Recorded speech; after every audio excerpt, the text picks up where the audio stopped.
Hey everyone, uh, today is February 17th, 2012, and I was going through all of my videos and whatnot, and just kind of taking a moment to reflect. First of all, thank you. I'm sorry I don't get on here as much as I used to. I have a very healthy, very active 1-year-old little boy, so he's about to be 2, and it's kind of shocking. So, I wanted to say, been doing a lot of reflection this week. February 17th, I don't enjoy in any way. It was the day that I got my rod. You know, your life changes after you get the diagnosis of FD. And I always have a really hard time on February 17th, and I'm very superstitious about that date. I lost a very good friend of mine to testicular cancer on February 17th of 2006, 1 year before I got my rod, and I was supposed to have cancer.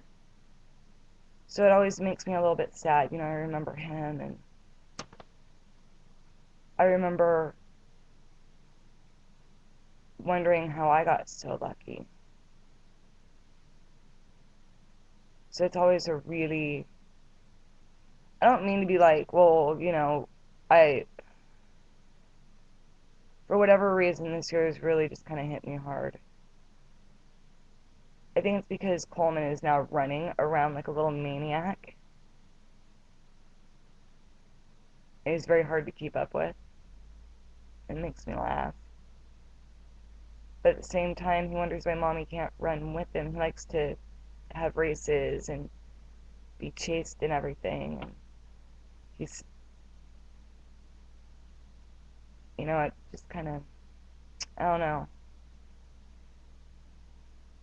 I always have a really hard time with February 17th.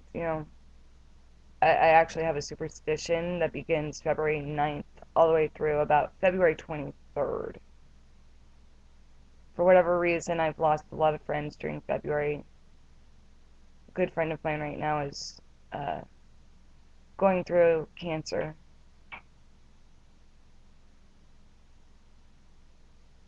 So yeah, my FD has been a lot more manageable lately. I've been finally losing all the weight I gained when I was pregnant. Even though I don't look like it right now, I just literally woke up like not even an hour ago, and my coffee, I don't know if you can tell, uh, there's not, I've only had about 3/4 of a cup of coffee, so I'm not completely awake. My leg is throwing a bitch fit because, well, it's February 17th, and he remembers the day he was born. It was kind of a running joke for me. I would, when they found the tumor, I named it. His name was Bob. And when I told my doctor about it, he actually started recommending that to cancer patients. Because when I got mad, I would just scream at Bob, because it was easier for me to scream at something that I could humanize. It was a lot easier that way. Maybe not the world's healthiest. People stared at me at times, but it worked. And now I get pissy about Rodney, and that's the rod in there, and his 4 girlfriends, the 4 screws.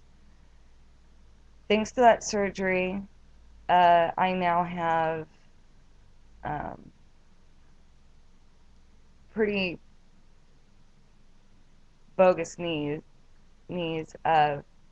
Apparently my kneecaps are really small, about the size of a 3-year-old's, and they stopped developing about that point.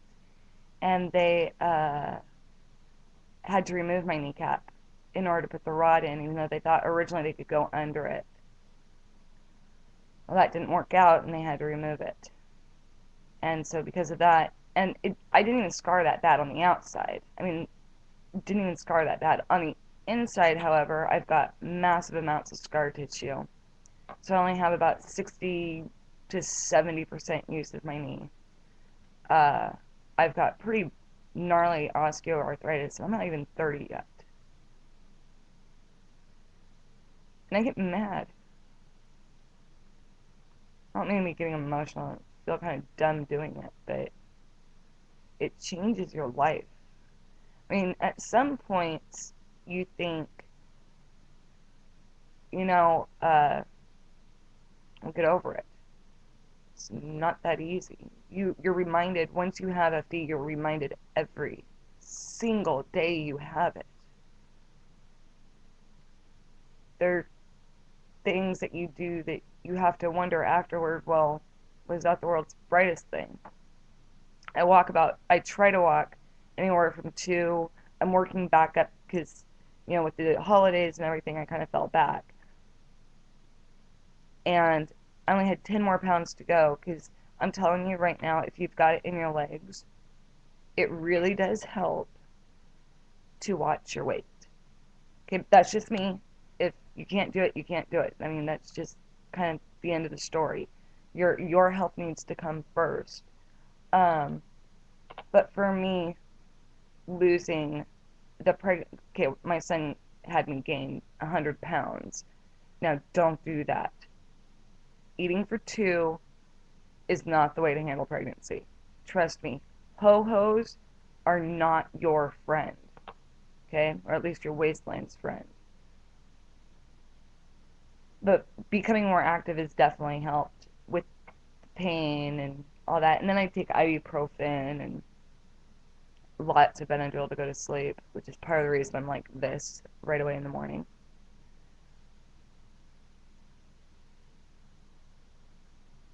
But yeah, February 17th is here. Like I said, it's always a really hard day. Remember a friend that was lost, the FD. The next year, another friend was killed senselessly. A couple years, next year, another friend lost their father.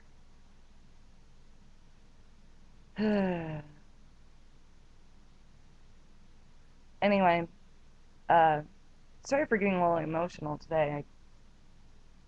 I always am like this. It's been a very rough week, just emotionally. Nothing really bad has happened, just kind of emotional mess. But yeah, 5 years ago today, I was waiting to get my surgery, laying in a bed with those cute little hats, those paper hats, fashion statement of the year. With little booties, covered in blisters because the doctors here where I live were idiots and didn't take off the traction like they were supposed to, and because of that, I've now lost feeling in my left heel, which can come in handy. I walk, like I said, about 4 miles a day, and my shoes apparently are really terrible. And they have eaten my heels, and my right one pretty much hurts. Left one, which is way worse, um, can't feel anything. It's wonderful at times. Uh, but yeah, do me a favor out there, folks. Don't take the little stuff for granted. Give your friends and family an extra hug. Remember that FD doesn't have your life. You have FD, yes, but it doesn't own you. So go out there and try to do one thing that you aren't supposed to do. So I'm gonna let y'all go. Sorry, this one's kind of melancholy, but you know. And apparently my son is waking up. Talk to you all later. Uh, bye for now.